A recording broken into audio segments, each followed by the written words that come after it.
now broken promise that people who liked their health care plans could keep them despite the passage of Obamacare. Here's Republican Congresswoman Marsha Blackburn challenging Secretary Sebelius on that this morning. Madam Secretary, before, during, and after the law was passed, the President kept saying, if you like your health care plan, you can keep it. So is he keeping his promise? Yes, he is. Joining me now, Democratic New Jersey Congressman Frank Pallone. He's a member of the Energy and Commerce Committee. He was one of the lawmakers questioning the Secretary today. Congressman, thank you for being here. Thank you.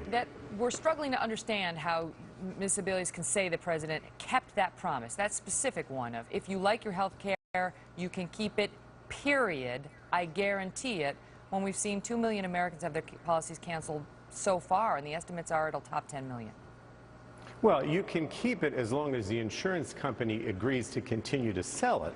But the problem is a lot of insurance companies now have been caught because they're selling lousy plans at a high price that are skeletal and don't provide any benefits. So they're now canceling those lousy plans, in which case many of them are just a scam, and saying, look, we're not going to sell this anymore because nobody's going to buy it, and therefore we'll give you a better plan that has better benefits at a more affordable price. So the President never said that he could stop the insurance companies from canceling plans. This is a private market. This is a competitive market. But they're not going to sell partially something true. They can't sell. But what you're saying is only partially true. There are some insurance companies who cancel policies. I mean, that's what insurance companies... They canceled the policies. Let me say... They don't have to sell them. It's a private market. Let me pose the question, then you respond. Some of the insurance companies said, all right, I'm going to cancel the policies because that happens on the insurance market.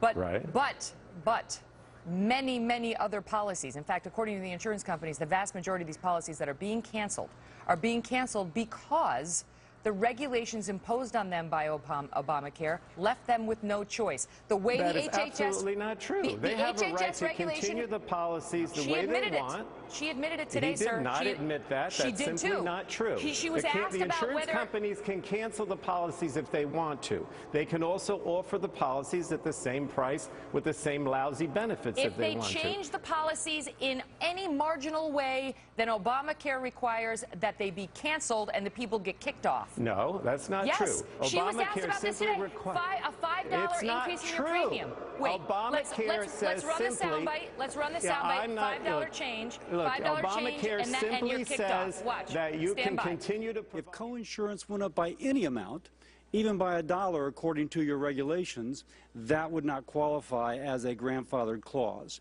Just to have that out there for the record.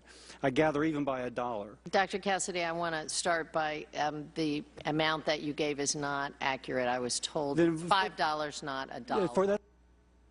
So she's not saying, no, that you're wrong, they can't cancel the people if the policy changes by $5. She's saying, yes, you're right. If they up your premium by $5, it's canceled. Obamacare kicks in, the person gets a cancellation notice, and they're wondering where to get their insurance.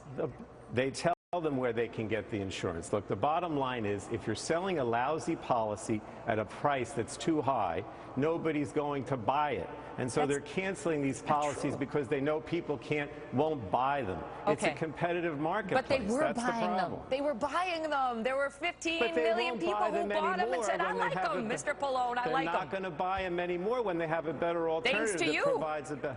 Well, I can't go out as an insurance company and sell a lousy policy anymore at a high price. You could. Because there are people liked it. Why do you get to decide what's lousy? Why can't the American people say, it's lousy for you, for me, I like it? It's capitalism.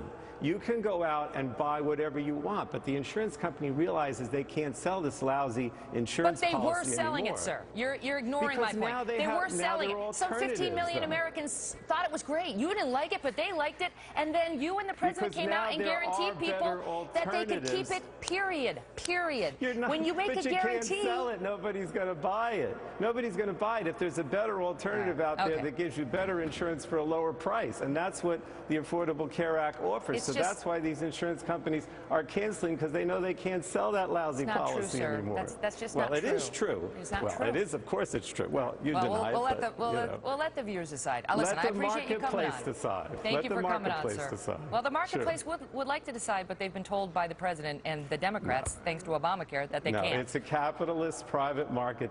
People will choose. The capitalist private market is controlled by laws, including one called Obamacare, which imposed a bunch of regulations on them with which they must now comply, sir. You can't sell the policy if nobody's going to buy, because it's lousy. But 15 million people did buy it. They bought it, and they were told they could keep it, and now they can't, and I got to go, period. Thank you, sir.